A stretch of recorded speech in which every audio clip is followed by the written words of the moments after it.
আপনি কি কখনো ভেবে দেখেছেন একদিন আপনি শেষবারের মতো চোখ বন্ধ করবেন আর কখনোই চোখ খুলতে পারবেন না?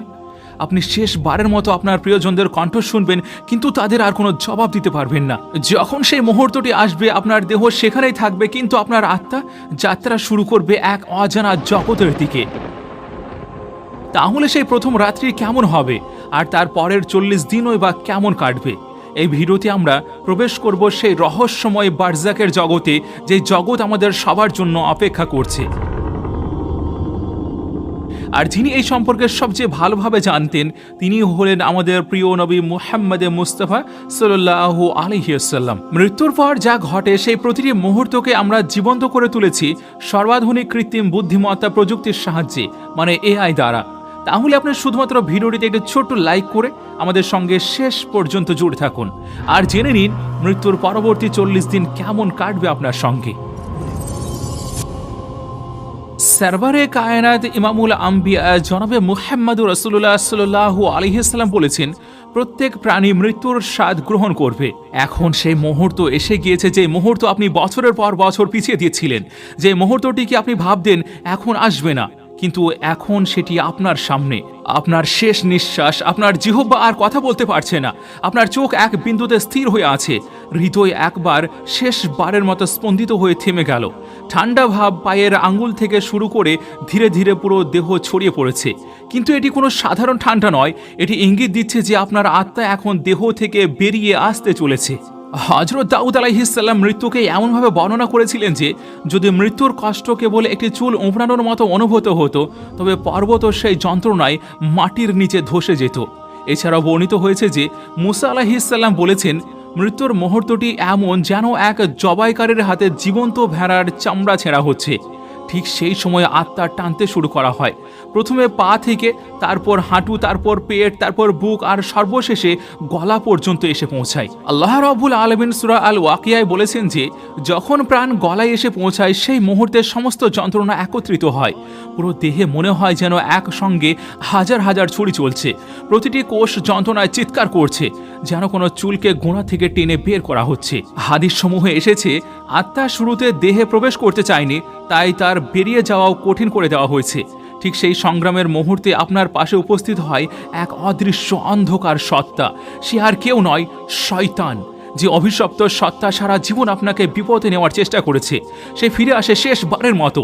কিন্তু এবার তার হাতে থাকে এক কাপ পানি। সে আপনাকে অসহনীয় তৃষ্ণায় কষ্ট দিতে দিতে বলে, আমাকে তোমার ঈমান দাও, আমি তোমাকে পানি দেব। সেই মুহূর্তে আপনার পুরো জীবন চোখের সামনে ভেসে ওঠে, আপনার নামাজ, আপনার পাপ, আপনার অশ্রু, আপনার অবহেলা আর আপনার তওবা। শয়তান লাগাতার ফিসফিস করে আপনার মনকে বিভ্রান্ত করতে থাকবে। এমনকি কিছু বর্ণনায় আছে যে সে আপনার প্রয়াত পিতামাতার রূপ নিয়েও এসে আপনাকে ভিন্ন ধর্ম অনুসরণ করতে প্ররোচনা করবে। কিন্তু যদি আপনার ঈমান সত্যিকারের হয়, তাহলে আপনি তার কথায় বিশ্বাসই করবেন না।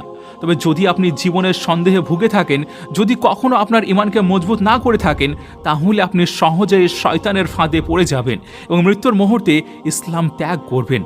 যেমন এই দুনিয়াতে কেউ কেউ তাদের ইচ্ছা ও ভোগের কারণে ধর্ম ত্যাগ করে, মৃত্যুর সময়ও তারা একইভাবে ঈমান হারিয়ে ফেলবে। সেদিন লা ইলাহা ইল্লাল্লাহ উচ্চারণ করতে শুধু সেই পারবে যে জীবনে ঈমান নিয়ে বেঁচেছিল, কারণ সত্যিকারের ঈমান থাকলে শয়তানের ফিসফিস কোনো প্রভাবই ফেলতে পারবে না। নবী করিম সাল্লাল্লাহু আলাইহি সাল্লাম বলেছেন, তুমি যেমনভাবে জীবন কাটাও তেমনইভাবে মৃত্যুবরণ করবে, আর যেভাবে মৃত্যু হবে সেইভাবে পুনরুত্থিত হবে। যারা ঈমানহীন অবস্থায় মারা যায়, তাদের মৃত্যু হয় অত্যন্ত যন্ত্রণাদায়কভাবে। ফেরেশতারা উচ্চ স্বরে বলবে, ওহে অপবিত্র আত্মা, বেরিয়ে এসো, বেরিয়ে এসো জাহান্নামের শাস্তির জন্য। তখন আত্মা দেহ থেকে টেনে ছিঁড়ে বের করা হবে, পুরো দেহ কেঁপে উঠবে, অভ্যন্তরীণ অঙ্গ প্রত্যঙ্গ মুচড়ে যাবে। দেহ আত্মাকে আঁকড়ে রাখতে চাইবে, কিন্তু আল্লাহর আদেশ অনুযায়ী ফেরেশতারা সেটিকে ছিনিয়ে নেবেন। সেই মুহূর্তে আর কিছুই করার থাকে না, তওবা তখন আর কাজে আসে না, ঈমান তখন আর কোনো মূল্য রাখবে না। আমাদের প্রিয় নবী হযরত মুহাম্মদ মুস্তাফা সাল্লাল্লাহু আলাইহি সাল্লাম একজন মুমিন ও একজন কাফেরের মৃত্যুকে এইভাবে বর্ণনা করেছেন, মুমিনের আত্মা দেহ থেকে ঠিক তেমন সহজে বেরিয়ে আসে যেমন কোনো কলস থেকে পানি গড়িয়ে পড়ে, কিন্তু কাফেরের আত্মা টেনে বের করা হয় যেন কাঁটাযুক্ত ডাল ভেজা উলের ভিতর থেকে টেনে আনা হচ্ছে, যেখানে প্রতিটি শিরা ও স্নায়ু ছিঁড়ে যায় যন্ত্রণাতে। রাসূলুল্লাহ সাল্লাল্লাহু আলাইহি সাল্লাম আরও বলেছেন, যখন অবিশ্বাসীর আত্মা বের করে নেওয়া হয়, তখন অন্যান্য ফেরেশতারা এসে তা আজরাইলের কাছ থেকে গ্রহণ করেন। তারা সেটিকে রাখেন এক খসখসে কাপড়ের থলেতে, যা তার জন্য প্রস্তুত থাকে। সেখান থেকে এমন দুর্গন্ধ বের হয় যা দুনিয়ার সবচেয়ে পচা মৃতদেহের দুর্গন্ধেরও চেয়ে ভয়ঙ্কর। ফেরেশতারা তখন সেই আত্মাকে আকাশের দিকে নিয়ে যান। পথে যত ফেরেশতাদের দল তা অতিক্রম করেন, প্রত্যেকেই জিজ্ঞেস করেন, এই নোংরা আত্মাটি কার? তখন বহনকারী ফেরেশতারা বলেন যে সেই ব্যক্তি যে সেই নামে দুনিয়াতে পরিচিত ছিল। অবশেষে তারা প্রথম আকাশে পৌঁছালে দরজা খুলে দেওয়ার অনুরোধ করা হয়, কিন্তু দরজা খোলা হয় না। তখন রাসূলুল্লাহ সাল্লাল্লাহু আলাইহি ওয়াসাল্লাম তিলাওয়াত করলেন, যারা আমাদের নিদর্শনসমূহ অস্বীকার করেছে এবং অহংকার করেছে তাদের জন্য আসমানের দরজাগুলো কখনোই খোলা হবে না, এবং তারা জান্নাতে প্রবেশ করবে না যতক্ষণ না উট সূচের ছিদ্র দিয়ে প্রবেশ করে। সূরা আল আরাফ। এরপর আল্লাহ তাআলা আদেশ দেন, তার আমলনামা লিখে রাখো পৃথিবীর সবচেয়ে নিচের স্থানে সিজ্জিনে। তারপর সেই আত্মাকে উপর থেকে নিচে নিক্ষেপ করা হয়। এরপর নবী করিম সাল্লাল্লাহু আলাইহি ওয়াসাল্লাম আরেকটি আয়াত তিলাওয়াত করলেন, যে ব্যক্তি আল্লাহর সঙ্গে কাউকে শরীক স্থাপন করে সে যেন আকাশ থেকে পড়ে গেল আর পাখিরা তাকে ছিঁড়ে নিচ্ছে, কিংবা বাতাস তাকে দূর দূরান্তে ছড়িয়ে নিয়ে যাচ্ছে। সূরা আল হজ। কিন্তু মুমিনদের ব্যাপারে কোরআন বলে, যারা বলে আমাদের প্রভু আল্লাহ আর তারপর দৃঢ়ভাবে সেই কথায় অটল থাকে, তাদের কোনো ভয় নেই, তারা কোনো দুঃখও পাবে না। সূরা আল আহকাফ। এবার যদি আপনি সত্যিকারভাবে আল্লাহর প্রতি আত্মসমর্পণ করে থাকেন, তাহলে মৃত্যুর মুহূর্তে আপনি দেখবেন মালাকুল মউত তার সহযোগী ফেরেশতারা আলোয় ভরপুর সত্তা হিসেবে আপনার সামনে উপস্থিত হয়েছেন। তারা ঘরে প্রবেশ করবে উজ্জ্বল মুখমণ্ডল নিয়ে, আর তাদের বাক্যে থাকবে রহমত ও শান্তি। তারা বলবে, ওহে পবিত্র আত্মা, বেরিয়ে এসো আপনার প্রভুর রহমতের দিকে। আপনি সন্তুষ্ট এবং আপনার প্রভুও আপনার প্রতি সন্তুষ্ট হয়েছেন। কুরআনে আবারও বলা হয়েছে, যারা বলে আমাদের প্রভু আল্লাহ এবং তারপর অটল থাকে, ফেরেশতারা তাদের কাছে এসে বলে, ভয় করো না, দুঃখ করো না, বরং আনন্দিত হও সেই জান্নাতের সুসংবাদে যার প্রতিশ্রুতি তোমাকে দেওয়া হয়েছিল।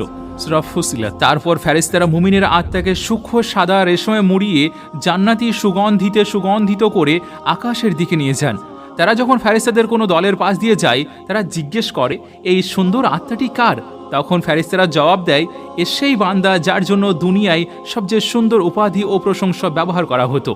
যখন সেই আত্মা আকাশে পৌঁছায়, তখন জান্নাতের সব দরজা খুলে দেওয়া হয় তার জন্য। সপ্তম আকাশ পর্যন্ত প্রতিটি ফেরেশতা তাকে শান্তির শুভেচ্ছা জানায়। তখন ঘোষণা করা হয়, তার আমলনামা লিখে রাখো সৎকর্ম পরায়ণদের নথিতে। এরপর আল্লাহ তাআলা বলেন, আমার বান্দাকে পৃথিবীতে ফিরিয়ে দাও, আমি তাকে সেখান থেকে সৃষ্টি করেছি আর সেখানেই ফিরিয়ে নেব, আর সেখান থেকে কিয়ামতের দিন তাকে আবার বের করে আনব। এবার আমাদের মৃত্যুর পর দেহ পৃথিবীতে রয়ে যায় এবং জানাজার জন্য প্রস্তুত শুরু হয়। দেহ ধুয়ে পরিষ্কার করতে হয়। সহিহ হাদিসে নবী করিম সাল্লাল্লাহু আলাইহি ওয়াসাল্লাম বলেছেন, যখন তোমরা তোমাদের মৃতদেহ গোসল দাও, ভালোভাবে গোসল দিও।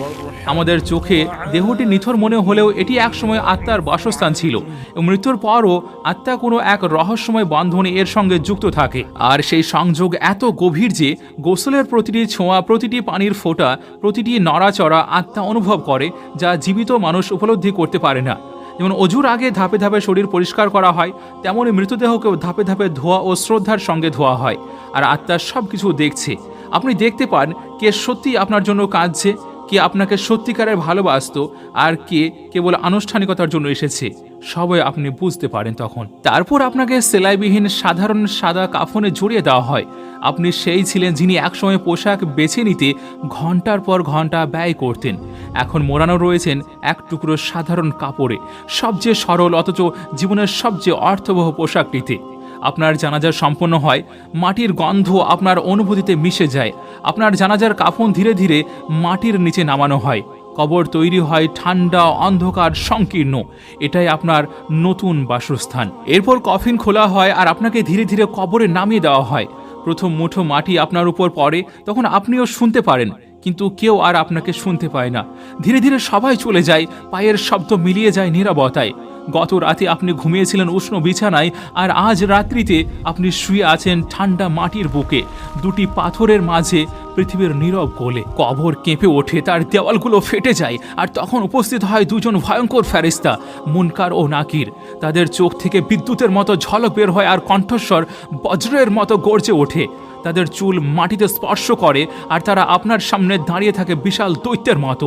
আর এরা প্রশ্ন করার জন্য পাঠানো ফেরেশতা আল মালাইকাতুল মুয়াক্কালুন বিল সুয়াল। মুনকার ও নাকির আপনার দিকে অগ্রসর হয় তাদের দায়িত্ব পালনের জন্য, এবং শুরু হয় প্রশ্ন পর্ব। তোমার প্রভুকে? মান রব্বুকা? আপনি বলেন আপনার প্রভু আল্লাহ, যিনি আমার ইবাদতের একমাত্র অধিকারী ছিলেন। তারপর জিজ্ঞেস করে তোমার ধর্ম কি? মা দিনুকা? আপনি বলেন আমার ধর্ম ইসলাম। তারপর প্রশ্ন আসে তোমার নবী কে? মা নাবিয়ুকা? আপনি বলেন আমার নবী মুহাম্মদুর রাসূলুল্লাহ সাল্লাল্লাহু আলাইহি ওয়াসাল্লাম, তিনি বিশ্ব জগতের নূর। এরপর তারা জিজ্ঞেস করে তোমার কিতাব কি? মা কিতাবুকা? আপনি বলেন আমার কিতাব কুরআন। আর শেষ প্রশ্ন তোমার কাজ কি ছিল? মা আমালুকা? আপনি উত্তর দেন আমার যুবক বয়সের নামাজ, রোগের সময় আমার ধৈর্য ও শুকরিয়া, আর কষ্টের মধ্যেও আমার দান, এই সব আজ আমার সাক্ষী। একজন মুমিন এই সব প্রশ্নের উত্তর সহজে দিতে পারবে। আর এই দৃশ্য সম্পর্কে আলী রাদিয়াল্লাহু তাআলা আনহু থেকে একটি বর্ণনা আছে যে তিনি প্রতি রাতে দোয়া করতেন, হে আমার প্রভু, আমাকে ওমরের খবর দিন, কারণ 6 মাস আগে তিনি তার প্রিয় বন্ধু হযরত ওমর রাদিয়াল্লাহু তাআলা আনহুকে হারিয়েছিলেন। এক রাত্রিতে আলী রাদিয়াল্লাহু তাআলা আনহু স্বপ্নে ওমরকে দেখলেন। তিনি উচ্ছ্বাসিত হয়ে জড়িয়ে ধরলেন, হে আমার ভাই, তুমি কোথায় ছিলে? আমি 6 মাস ধরে তোমার অপেক্ষায় আছি। ওমর রাদিয়াল্লাহু তাআলা আনহু ক্লান্ত কিন্তু শান্ত দেখাচ্ছিলেন। তিনি বললেন, আলী, আজই মাত্র প্রশ্নোত্তর শেষ হলো, অনেক সময় লেগে গেল। মুনকার ও নাকির আমাকে জীবনের প্রতিটি কাজ সম্পর্কে জিজ্ঞেস করেছেন, কিন্তু আলহামদুলিল্লাহ আমি সফল হয়েছি। হাদিসে আরও এসেছে প্রশ্নোত্তরের সময় আরেকজন সত্তা আপনার সামনে উপস্থিত হবে। যদি আপনি সৎ ও ইমানদার জীবনযাপন করে থাকেন তাহলে আপনি দেখবেন এক মানুষ আসছেন সাদা পোশাকে আচ্ছাদিত, মুখে নূরের আভা, দেহ থেকে বের হচ্ছে জান্নাতি সুঘ্রাণ। আপনি অবাক হয়ে জিজ্ঞেস করবেন তুমি কে? তিনি হাসি মুখে উত্তর দেবেন, আমি তোমার সৎ কর্ম, আমি তোমার নামাজ, তোমার রোজা, রাতের সাজদা, তোমার আল্লাহর ভয়ে ফেলা অশ্রু। আমি এসেছি তোমার সঙ্গে থাকতে যতক্ষণ না কিয়ামতের দিন আসে, যাতে তুমি আর একা না হয়ে থাকো। আর এই সত্তা আপনাকে কবরের চাপ ও যন্ত্রণার হাত থেকে রক্ষা করবে। জান্নাতের সুবাস আপনার আত্মাকে ভরিয়ে তুলবে, অন্ধকার দূর হয়ে যাবে, আপনার কবর প্রশস্ত হয়ে যাবে যতদূর চোখ যায়।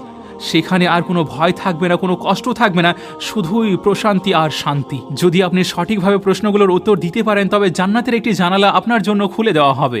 আল্লাহ রাব্বুল আলামিন আদেশ দেবেন, তার কবর প্রশস্ত করে দাও এবং জান্নাত থেকে তার জন্য একটি বিছানা প্রস্তুত করো। তখন আপনার পাশে একটি জানালা খুলে যাবে, সেখান থেকে আপনি জান্নাতের দৃশ্য দেখতে পাবেন, মুমিনদের চিরস্থায়ী নিবাস।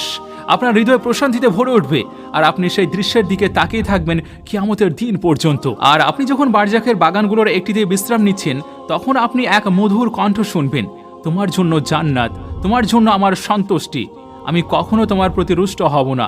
এটাই তাদের পুরস্কার যারা ঈমানের পথে সংগ্রাম করেছে, যারা আল্লাহকে স্মরণ করেছে প্রতিটি নিঃশ্বাসে। কিন্তু প্রতিটি কবর এমন নয়। যদি কেউ প্রশ্নগুলোর উত্তর না দিতে পারে, যদি সে দুনিয়ার জীবন কাটিয়ে দেয় গাফিলতিতে, খেলাধুলা আর ভোগ বিলাসে, যদি সে তার প্রভুকে চিনতে না পারে, তাহলে যখন ফেরেশতারা জিজ্ঞেস করে তোমার প্রভুকে, সে বলবে আমি জানি না। তোমার নবীকে, তোমার ধর্ম কি, তোমার আমল কি ছিল, সে শুধু বলবে আমি জানি না। অবিশ্বাসী ও মুনাফিকরা এসব প্রশ্নের উত্তর কখনো দিতে পারবে না। তখন ফেরেশতারা বলবে আমরা জানতাম তুমি এইভাবে উত্তর দেবে।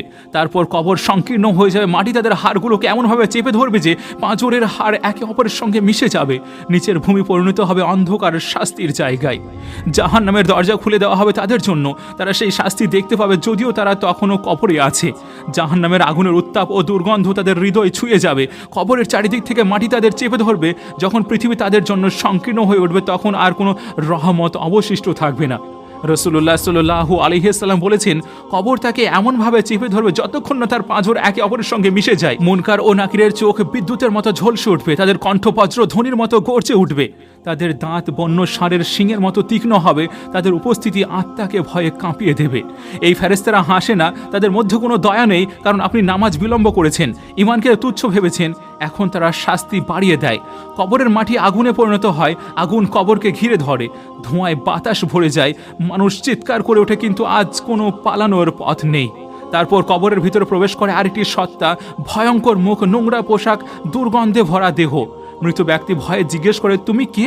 সে জবাব দেয় আমি তোমার কর্ম, তোমার সেই পাপ যেগুলোর জন্য তুমি কখনো তওবা করনি, আমি সেই সুযোগগুলো যেগুলো তুমি নষ্ট করেছো, আমি তোমার কাজের প্রতিচ্ছবি। আর এই সত্তা তার সঙ্গে কিয়ামতের দিন পর্যন্ত থাকবে, প্রতিনিয়ত তার যন্ত্রণা অনুতাপ বাড়িয়ে দেবে। তারপর শুরু হবে আর এক শাস্তি। আল্লাহ রাব্বুল আলামিন ৯৯টি সাপ, বিশাল সাপ তার কবরের ভিতরে পাঠাবে। তবে এগুলো দুনিয়ার সাপ নয়, প্রত্যেকটি সাপ শাস্তির জন্য সৃষ্টি হয়েছে। প্রতিটি কামড় আত্মাকে স্মরণ করিয়ে দেবে তার করা পাপের কথা।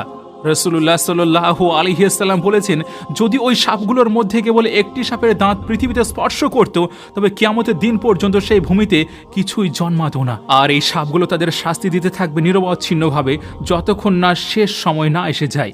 আর যখন কিয়ামতের দিন আসবে তখনও তাদের শাস্তির অবসান হবে না। এটি তো কেবল শুরু মাত্র, কখনোই শেষ নয়। তাই কবরের মানুষ চিৎকার করে বলবে, হে আল্লাহ রব্বুল আলামিন, দয়া করে কিয়ামতের দিনটি শুরু করে দাও।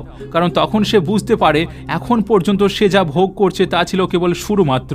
একদিন নবী করিম সাল্লাল্লাহু আলাইহি ওয়াসাল্লাম একটি কবরের পাশ দিয়ে যাচ্ছিলেন, তো আপনি সাল্লাল্লাহু আলাইহি ওয়াসাল্লাম সাহাবাদের বললেন, যদি এই কবরের মানুষটি পৃথিবীতে ফিরে যেতে পারত, তবে সে তার পরিবারকে দেখতে চাইতো না, তার সম্পদও সম্পূর্ণ করতে চাইতো না, সে শুধু চাইতো 2 রাকাত নামাজ পড়তে, কারণ এখন সে বুঝেছে আর একদিন আমরাও বুঝবো।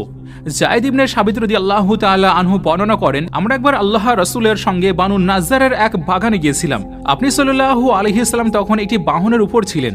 হঠাৎ তা ভয় পেয়ে তাকে প্রায় ফেলে দেয়। আমরা লক্ষ্য করলাম কাছে কিছু কবর রয়েছে। তখন নবী করিম সাল্লাল্লাহু আলাইহি ওয়াসাল্লাম বললেন, তোমরা জানো কি এই কবরের মানুষগুলো কেন শাস্তি পাচ্ছে? আমরা বললাম, আল্লাহ ও তার রাসূলই সবচেয়ে ভালো জানেন। তখন আপনি সাল্লাল্লাহু আলাইহি ওয়াসাল্লাম বললেন, যদি আমি আশঙ্কা না করতাম যে তোমরা একে অপরকে আর কবর দেবে না, তবে আমি আল্লাহর কাছে দোয়া করতাম যেন তোমরা কবরের শাস্তি শুনতে পারো, যেমন আমি শুনি। তারপর আপনি সাল্লাল্লাহু আলাইহি ওয়াসাল্লাম আমাদের থেকে মুখ ফিরিয়ে নিলেন এবং বললেন যে তোমরা আল্লাহর কাছে আশ্রয় চাও কবরের শাস্তি থেকে।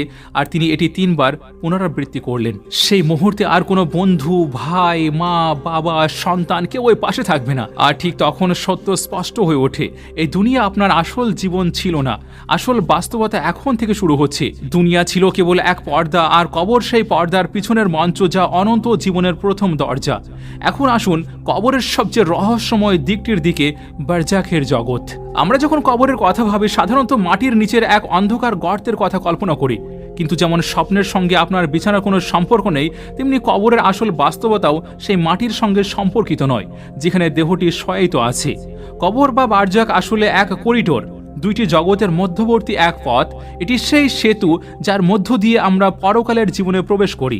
আজরাইল আলাইহিস সালাম যখন আত্মা গ্রহণ করেন, সেই মুহূর্ত থেকে মানুষ প্রবেশ করে যায় এক অপেক্ষার স্থানে, এক আধ্যাত্মিক জগতে, যা এই দুনিয়া ও আখিরাতের মাঝামাঝি। এটি এক অবস্থা থেকে অন্য অবস্থায় পরিবর্তনের প্রক্রিয়া। এই জগৎ দেখতে আমাদের দুনিয়ার মতো হলেও এখানে কোনো সূর্য নেই, তবুও আলোয় ভরা।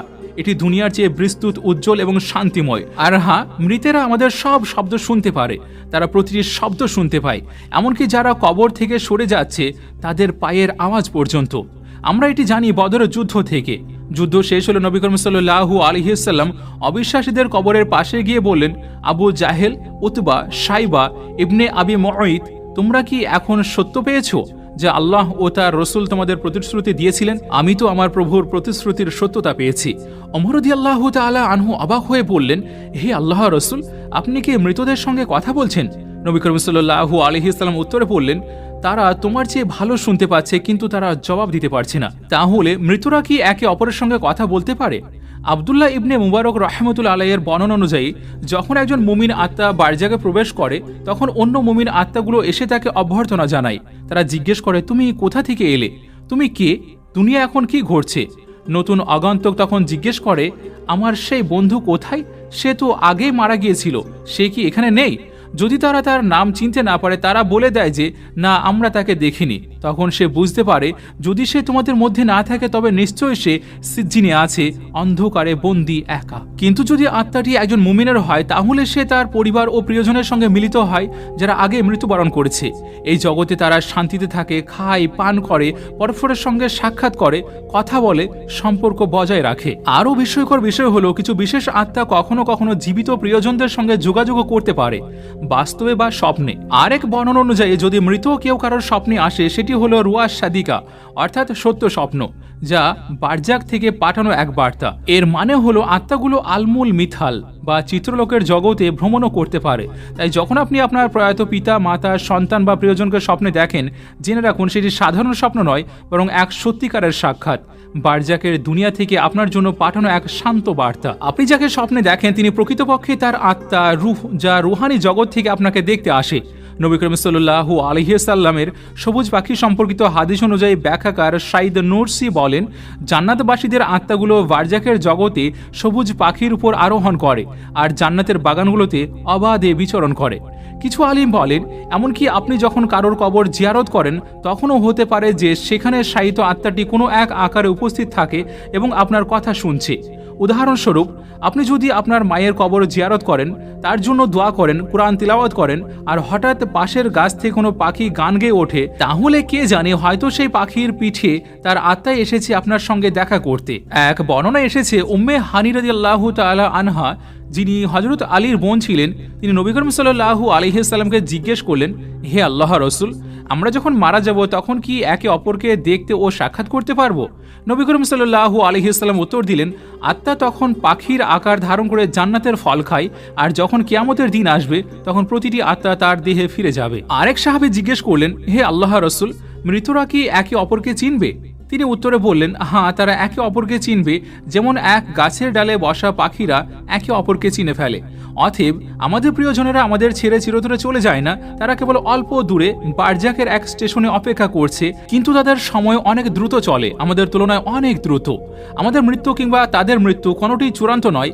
আত্মার সম্পর্ক কখনোই ছিন্ন হয় না, শুধু এক পর্দা, এক মাত্রিক বিভাজন আমাদের আলাদা করে রাখে। মৃত্যু সেই সম্পর্ককে ধ্বংস করে না, বরং অন্য এক জগতে স্থানান্তর করে।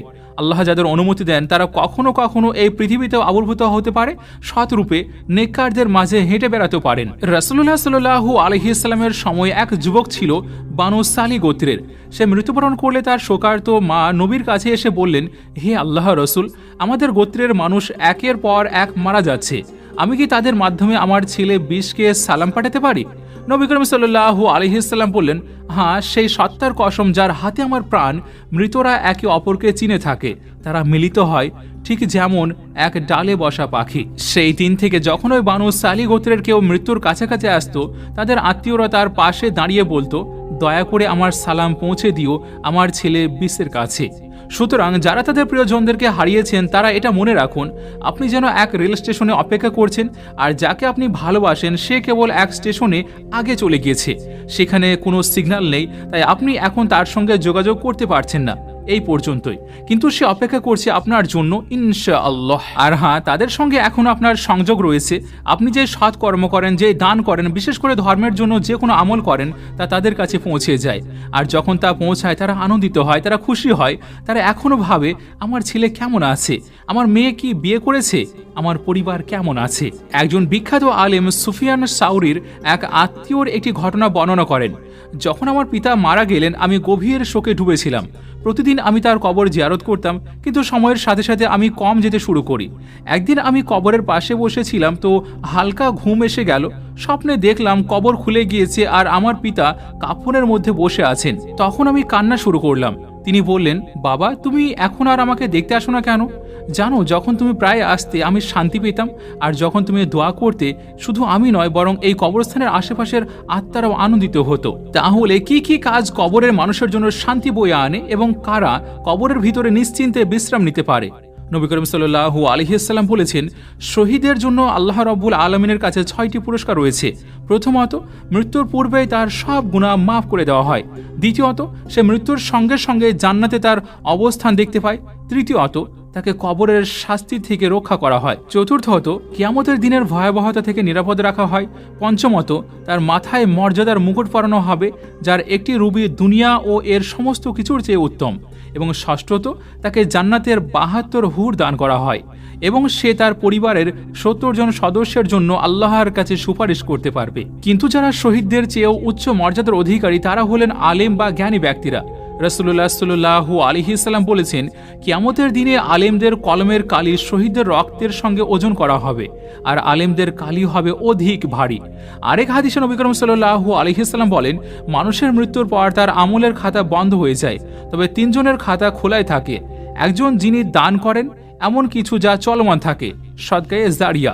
একজন যিনি এমন জ্ঞান রেখে যান যা অন্যরা উপকারে লাগায়, এবং একজন যার সন্তান তার জন্য দোয়া করে। আর তিরমিজি শরীফের হাদিসে বর্ণিত হয়েছে, যার হৃদয় আল্লাহর পথে প্রচেষ্টায় লিপ্ত থাকে তার আমল মৃত্যুর পরও কিয়ামত পর্যন্ত বৃদ্ধি পেতে থাকে এবং তাকে কবরের পরীক্ষার হাত থেকেও রক্ষা করা হয়। আপনার নামাজ, আপনার সৎকর্ম, আপনার দান, এই সব ওই মৃতদের জন্য দুনিয়ার যে কোনো কিছুর চেয়ে মূল্যবান উপহার। আপনি যখন মায়ের গর্ভে ছিলেন তখন আপনি তার শরীরের নির্ভরশীল ছিলেন। এখন আপনার দোয়া ও নেক কাজের মাধ্যমে আপনি তার কবরের প্রশান্তির উৎস হতে পারেন। হয়তো একসময় আপনার পিতা আপনাকে দুনিয়ার জন্য আশ্রয় দিয়েছিলেন, আর এখন আপনি তার কবরকে শান্তির আশ্রয় দিতে পারেন আপনার আমলের মাধ্যমে। এক ব্যক্তি নবী করিম সাল্লাল্লাহু আলাইহি সাল্লামের কাছে এসে বললেন, হে আল্লাহর রাসূল, আমার মা মারা গিয়েছেন। যদি তিনি জীবিত থাকতেন তবে নিশ্চয় দান করতেন। আমি কি তার পক্ষ থেকে দান করতে পারি? নবী করিম সাল্লাল্লাহু আলাইহি সাল্লাম বললেন, অবশ্যই পারো। আর এটি শুধু পিতা মাতার জন্য নয়, এটি আপনার সব প্রিয়জনের জন্য প্রযোজ্য। তারা বারজাকের সেই স্টেশনে আপনার জন্য অপেক্ষা করছে, আর যখন আপনি সেখানে পৌঁছাবেন ইনশাআল্লাহ তারা আপনাকে অভ্যর্থনা জানাবে এই বলে যে, তুমি যা পাঠিয়েছিলে তা আমাদের কাছে পৌঁছিয়েছে, তোমার সব উপহার এসে গিয়েছে, স্বাগতম, একদিন আমরা আবার মিলিত হলাম। রাসূলুল্লাহ সাল্লাল্লাহু আলাইহি সাল্লাম একবার তার সাহাবীদের বর্ণনা দিচ্ছিলেন কিভাবে মুনকার ও নাকির ভয়ঙ্কর ভাবমূর্তিতে মৃতদের প্রশ্ন করে। তখন হযরত ওমর রাদিয়াল্লাহু তাআলা আনহু জিজ্ঞেস করলেন, হে আল্লাহর রাসূল, সেই সময়ে কি আমাদের বুদ্ধি ও সচেতনতা এখনকার মতোই থাকবে? নবী করিম সাল্লাল্লাহু আলাইহি সাল্লাম উত্তর দিলেন, হ্যাঁ, তোমাদের সেই একই বোধ থাকবে। ওমর রাদিয়াল্লাহু তাআলা আনহু বললেন, তাহলে তো কোনো ভয়ের কারণ নেই, আমি জানি কিভাবে উত্তর দিতে হয়। এই কথার পরে আল্লাহ রাব্বুল আলামিন কুরআনে অবতীর্ণ করেন, আল্লাহ তাদেরকে দৃঢ় রাখবেন যারা ঈমান এনেছে, এই দুনিয়ায় ও আখিরাতে দৃঢ় বাণীর মাধ্যমে। সূরা ইব্রাহিম। এবার যখন হযরত ওমর রাদিয়াল্লাহু তাআলা আনহু মৃত্যুবরণ করলেন, তখন আলী রাদিয়াল্লাহু তাআলা আনহু এই ঘটনাটি স্মরণ করলেন এবং ভাবলেন, ওমর এখন কবরে ফেরেশতাদের কিভাবে জবাব দিচ্ছেন। তিনি চোখ বন্ধ করলেন, মনোযোগ নিবদ্ধ করলেন এবং গভীর ধ্যানে নিমগ্ন হলেন। এরপর আল্লাহ রাব্বুল আলামিন তার দৃষ্টির পর্দা সরিয়ে দিলেন। তিনি দেখতে পেলেন মুনকার ও নাকির মহিমায় ভরে তার কাছে আসছেন। তারা জিজ্ঞেস করলেন, তোমার প্রভুকে, তোমার ধর্ম কি, তোমার নবীকে? তখন ওমর রাদিয়াল্লাহু তাআলা আনহু উত্তর দিলেন, তোমরা কোথা থেকে এসেছো? ফেরেশতারা বললেন, আমরা সপ্তম আসমান থেকে এসেছি। ওমর রাদিয়াল্লাহু তাআলা আনহু জিজ্ঞেস করলেন, ওখান থেকে এখানে আসতে কত দূর? তারা বললেন, ৭,০০০ বছরের পথ। ওমর রাদিয়াল্লাহু তাআলা আনহু তখন বললেন, তোমরা ৭,০০০ বছরের পথ পেরিয়ে এসেও তোমাদের প্রভুকে ভুলোনি, তাহলে আমি কিভাবে আমার প্রভুকে ভুলে যাব? শুধু এই কারণেই যে আমি আমার ঘর ছেড়ে কবরের ঘরে এসেছি? ফেরেশতারা বললেন, আমরা জানতাম আপনি এমনই উত্তর দেবেন, কিন্তু আমাদের নির্দেশ ছিল এইভাবে এসে আপনাকে জিজ্ঞেস করা। এই দৃশ্য দেখে আলী রাদিয়াল্লাহু তাআলা আনহু চোখ খুলে বললেন, হে ওমর, আল্লাহ আপনাকে বরকত দান করুক। আপনি সত্যিই ছিলেন সাহস ও সত্যের প্রতীক। এবার যখন আপনার সময় আসবে তখন বারজাকে আপনার জন্য অপেক্ষা করবে এক নতুন পরিবার, যাদের আপনি কখনো দেখেননি। নবী করিম সাল্লাল্লাহু আলাইহি সাল্লাম ও তার সাহাবীরা, তারাও হবেন আপনার নতুন পরিবার। কিন্তু প্রশ্ন হলো, আখিরাতে কি সত্যিই নতুন পরিবার দেওয়া হবে? আমরা মৃতদের জন্য যে দোয়া করি তাতে বলি যে, হে আল্লাহ, তাদেরকে এমন একটি ঘর দিন যা তাদের এই ঘরের চেয়ে অনেক উত্তম, এটি এমন পরিবার দিন যা তাদের এই পরিবারের চেয়ে অনেক উত্তম, এবং এমন এক সঙ্গী দিন যা তাদের পূর্বের সঙ্গীর চেয়ে উত্তম। কিছু আলেম বলেন, এই নতুন পরিবার বলতে বোঝানো হয়েছে বারজাকের জগতে থাকা নেককার আত্মাগুলোকে, যারা সেখানে একে অপরের সঙ্গী ও বন্ধু হয়ে থাকে। আবার কিছু আলেম বলেন, পার্থিব পরিবার সেই পরিবারই থাকবে, তবে আখিরাতের সকল রাগ, হিংসা, অহংকার ও খারাপ গুণ মুছে যাবে। সেখানে পারিবারিক মিলন হবে, কিন্তু থাকবে না কোনো ঝগড়া, ক্লান্তি, কষ্ট, থাকবে কেবলমাত্র বিশুদ্ধ ভালোবাসা। আরেক ব্যাখ্যায় বলা হয়েছে, জান্নাতে আপনি থাকবেন আপনার পরিবার, বন্ধু ও যেসব মানুষ আপনার ঈমান ও ইবাদতে অংশীদার ছিল তাদের সঙ্গে। তারা থাকবে আপনার ঘরে, আপনি থাকবেন তাদের ঘরে, এক চিরন্তন বন্ধনে। যে ব্যাখ্যায় হোক না কেন, বাস্তবতা একটাই, আপনি যাদের ভালোবাসতেন তাদের সাথে মৃত্যুর পরও সেই সম্পর্ক শেষ হয় না। আপনি যখন নামাজ পড়েন, তাদের জন্য দোয়া করেন, দান করেন, সেই সবই তাদের কাছে পৌঁছে যায় আলো, উষ্ণতা ও শান্তি হয়ে। আপনি যখন মায়ের গর্ভে ছিলেন, তিনি আপনাকে জীবন দিয়েছিলেন। এখন আপনি তার বিশ্রামস্থলে জীবন ও প্রশান্তি পৌঁছে দিতে পারেন।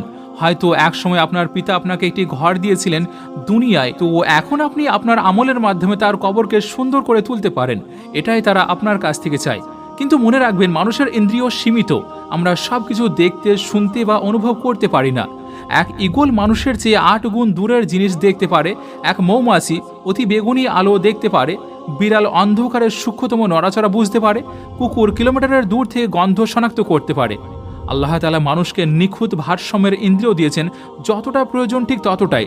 নবী করিম সাল্লাল্লাহু আলাইহি ওয়াসাল্লাম বলেছেন, যখন তোমরা মোরগের ডাক শোনো তখন আল্লাহর কাছে ভালো কিছুর প্রার্থনা করো, কারণ সে ফেরেশতাদেরকে দেখতে পায়। আর যখন গাধার চিৎকার শুনতে পাবে তখন আল্লাহর কাছে আশ্রয় চাও, কারণ সে শয়তানকে দেখছে।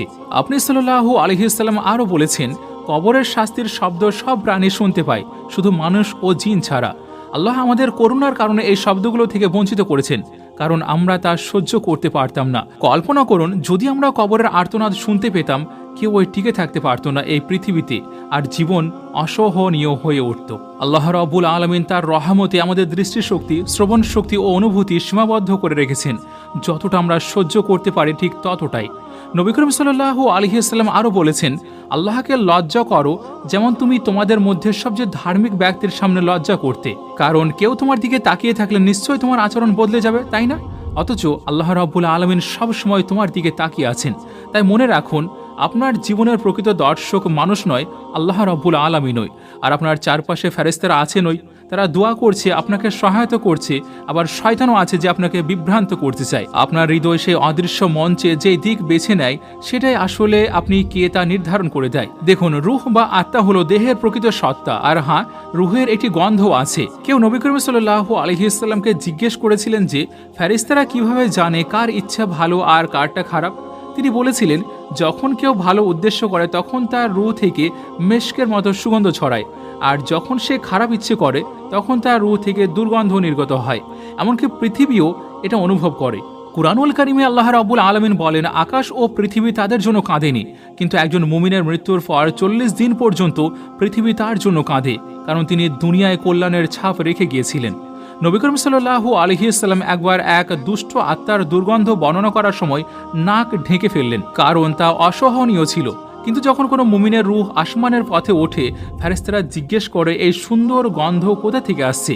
আর হ্যাঁ, আত্মাগুলো দুনিয়ার অন্যায় ও জুলুমও প্রত্যক্ষ করে। যেমন ইমাম আহমদ রহমতুল্লাহ আলাই যখন সত্য কথা বলার কারণে প্রহার পাচ্ছিলেন, তখন এক ব্যক্তি তার জন্য কেঁদেছিলেন। সেই রাতে তিনি স্বপ্ন শুনলেন, এক আওয়াজ বলছে যে যদি তুমি দেখতে পারতে কিভাবে ফেরেশতারা তার ধৈর্যের প্রশংসা করছে। তিনি জিজ্ঞেস করলেন, ফেরেশতারা কি জানে যে তাকে মারধর করা হচ্ছে? উত্তরে বলা হলো, আসমানের কোনো ফেরেশতা নেই যে এই সংবাদ জানে না। তাহলে একবার ভাবুন, আপনার প্রিয়জনরাও যারা এই দুনিয়া ছেড়ে চলে গিয়েছেন, তারাও আপনার খবর জানেন। একটি অসৎ ও খারাপ ছেলের বাবা রাত্রিতে তার স্বপ্নে এসে বললেন যে, বাবা, আমরা একসময় তোমার সৎ কর্মে গর্ব করতাম, কিন্তু একদিন তুমি এমন কিছু করলে যা আমাকে লজ্জিত করেছে, আর কখনো আমাকে অন্য মুমিনদের সামনে লজ্জা দিও না। সেই দিন থেকে সেই ব্যক্তি প্রতি রাতে দোয়া করত যে, হে ধার্মিকদের প্রভু এবং পাপীদের প্রতি পরম দয়ালু আল্লাহ, আমাকে এমনভাবে তোমার দিকে ফিরিয়ে নাও যেন আমি আর কখনো আগের জীবনে ফিরে না যাই। রাসূলুল্লাহ সাল্লাল্লাহু আলাইহি ওয়াসাল্লাম বলেছেন, তোমাদের আমল তোমাদের মৃত আত্মীয়ের কাছে প্রদর্শন করা হয়। যদি তা ভালো হয় তারা আনন্দিত হয়, আর যদি তা মন্দ হয় তারা বলে যে, হে আল্লাহ, যেমন তুমি আমাদের হেদায়েত করেছো তাকেও হেদায়েত দাও। এটাই হলো তাদের দোয়া যারা আমাদের আগে চলে গিয়েছেন। মৃত্যুর পর প্রথম 40 দিন অত্যন্ত গুরুত্বপূর্ণ। কল্পনা করুন, একটি আত্মা কবরের অন্ধকার, নীরবতা ও ভয়ে শুয়ে আছে।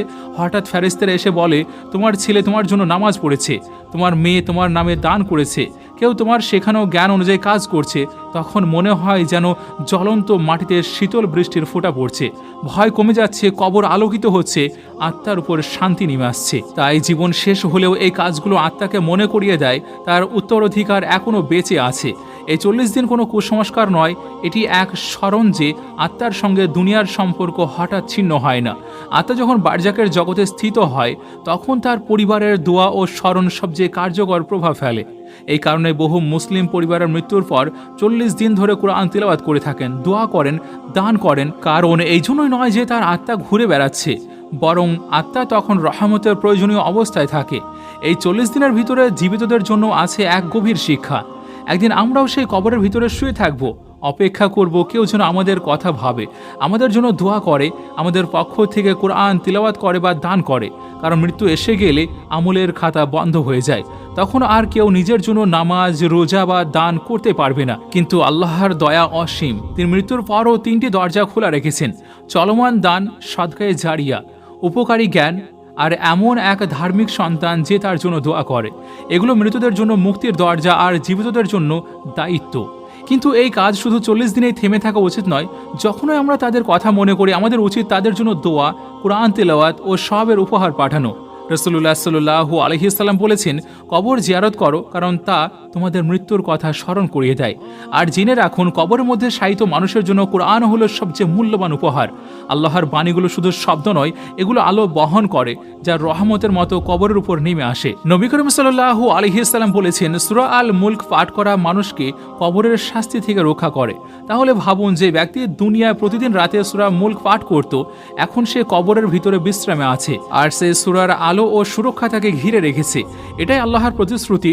যখন কাউকে মাটিতে শুয়ে দেওয়া হয়, এই সূরা ঢাল হয়ে দাঁড়ায়, তাকে বিপদ থেকে রক্ষা করে, কবরকে শান্তিতে ভরে দেয়। আর যদি কেউ জীবনে নিয়মিততা পাঠ নাও করে থাকে, তবুও তার পরিবার যখন তার নামে কুরআন তিলাওয়াত করে, সেই রহমত ব্যর্থ হয় না। ফেরেশতারা সেই আলো সরাসরি তার কবর পর্যন্ত নিয়ে যায়, অন্ধকার দূর হয়, নিঃসঙ্গতা হালকা হয়, আর আত্মাকে ঘিরে থাকে আল্লাহর বাণীর প্রশান্ত নূর।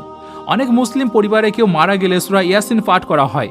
যদিও আলেমদের মাঝে কিছু বিশদে মতভেদ আছে, কিন্তু মূল বার্তা একটাই, কুরআন জীবিত ও মৃত উভয়ের জন্য কল্যাণকর।